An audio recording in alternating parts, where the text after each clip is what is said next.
Este libro surge de la necesidad de profundizar en la obra y en el pensamiento de uno de los autores más usados, citados y conocidos del tiempo presente.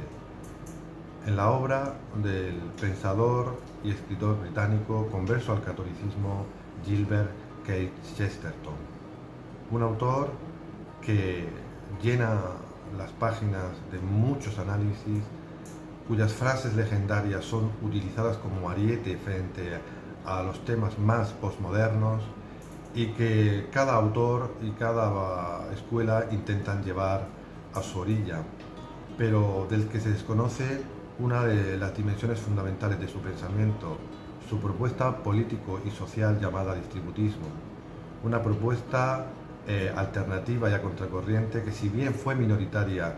en la época en la que surgió,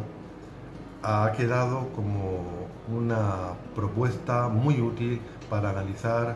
diferentes dimensiones de la era de la globalización ante el reto del desarrollo humano sostenible. Una propuesta que pretendía ser alternativa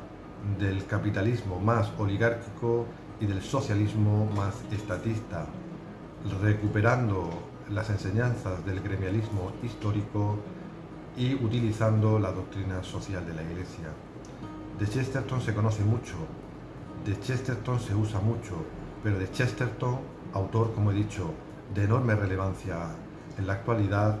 se desconocía bastante esta propuesta tan polémica, tan minoritaria, tanto por su conversión al capitalismo como por su denuncia de las grandes ideologías del siglo XX, pero que a día de hoy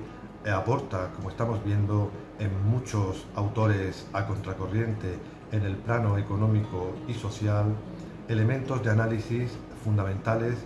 para organizar la vida de los pueblos ante esas amenazas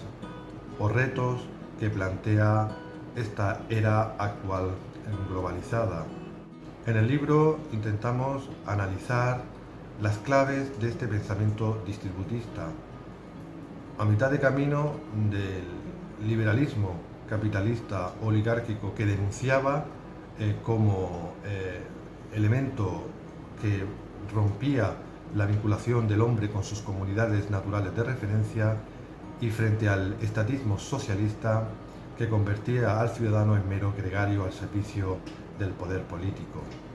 Esta propuesta distributista, como hemos señalado anteriormente, se fundaba en la recuperación del gremio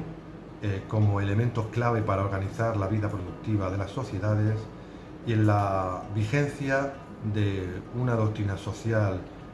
católica que ponía la economía al servicio del hombre. Su lema era bastante evidente: 3 acres y una vaca. El ser humano y su familia debía volver hacia atrás, no para recuperar simplemente una época medieval que tanto a él como a Belloc les parecían fundamentales, porque fue la época medieval,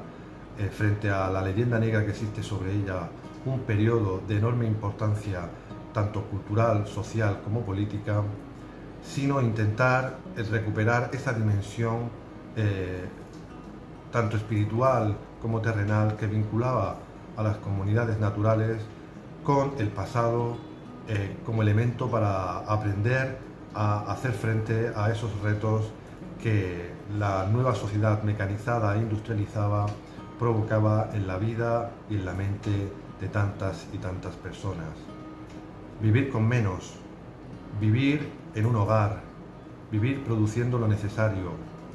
vivir compartiendo con los demás, vivir recuperando lo más valioso de la tradición. Esta era la propuesta distributista desarrollada, como hemos señalado, de manera minoritaria y de manera criticada por sus adversarios tanto liberales como socialistas, que ha quedado como un pozo del que aprender para hacer frente a estas dimensiones tan importantes de la era consumista e individualista en la que nos ha tocado vivir. Una propuesta del pasado con mucha relevancia en el presente. En la actualidad sigo trabajando sobre los elementos más polémicos y más controvertidos de la historia de las ideas. buscando la dimensión política y social desconocida o controvertida de pensadores y escuelas que han dejado un pozo muy importante en nuestro tiempo presente. Es decir, buscar en la historia muchos de los elementos que nos ayudan a explicar lo que sucede en el presente y lo que se atisba en el futuro. Mis próximos libros versarán sobre realidades fundadas en el tiempo pretérito, pero que nos impactan en la actualidad. En primer lugar, China, esa China comunista, capitalista y conservadora que parece intentar ser una alternativa hegemónica en la era de la globalización. Una China que parece destrozar los manuales de ciencia política al combinar de una manera tan particular un régimen comunista de partido único, un capitalismo industrializado salvaje y un conservadurismo moral profundamente nacionalista. Y en segundo lugar, trabajo en el tema de la política social, buscar esos autores y fundamentalmente su dimensión más tradicional que nos puedan ayudar a recuperar buena parte del bagaje que nuestros antepasados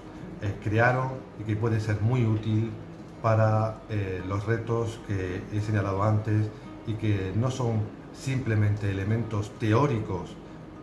para el estudio erudito, sino que afectan de manera decisiva a nuestras vidas diarias, identidades, comunidades y reacciones tanto a la supuesta derecha como a la supuesta izquierda del espectro ideológico y político.